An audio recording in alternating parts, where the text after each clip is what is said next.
Starting with number one, conceptualization of self. I said Maya's description of wearing different masks really captures how her sense of self changes depending on where she is. At home, she feels free to be herself without overthinking who she is or how she acts.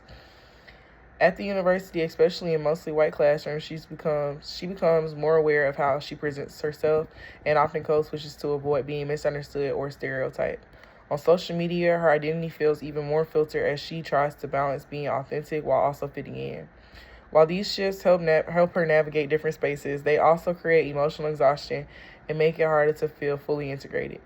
This reflects William James' idea that people have multiple selves, and it connects closely to Fannin's argument that Black individuals often feel pressure to change themselves to survive in white-dominated spaces.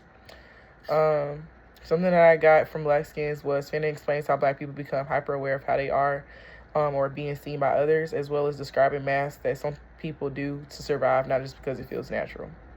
For Nigrescence, Cross's theory of Black identity development, I said Maya's journey also shows clear stages of Black identity development. Early on, she tries to blend into dominant spaces, which reflects the pre-encounter stage. Her experiences with microaggressions in her psychology classes act as turning points that force her to confront racism more directly. Joining the Black Student Union becomes a space of comfort and growth, where she feels understood and affirmed. Through these experiences, she begins to embrace her Black identity more confidently and critically, showing movement toward internalization. Fannin describes a similar process where becoming aware of racism pushes individuals to question old beliefs and rebuild their sense of self. He also adds from Black Skins and White Skins. Fannin talks about moments that when racial awareness becomes unavoidable, these moments often spark identity change. Black spaces offer healing and validation.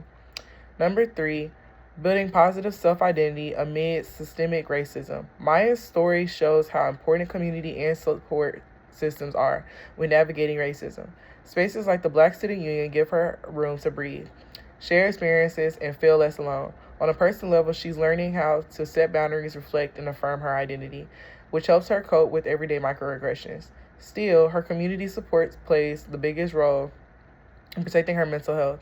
Expanding mentorships, culturally responsive counseling, and safe spaces on campus could further support students like Maya. Fannin reminds us that healing is not just individual but collective, and that true growth happens when people are allowed to define themselves at their own terms. Thank you.